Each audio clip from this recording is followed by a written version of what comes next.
आज একটি নতুন 2 কেজি স্টেবিলাইজার ফিটিং হচ্ছে, তারই ট্রান্সফর্মার এখন ফিটিং করছি আমি। দেখতে পাচ্ছেন পাত্তিগুলো লাগিয়ে নিচ্ছে আগে।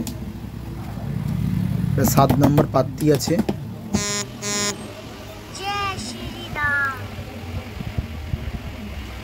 লাগানোর পরেই ক্লামগুলো লাগিয়ে দিলাম।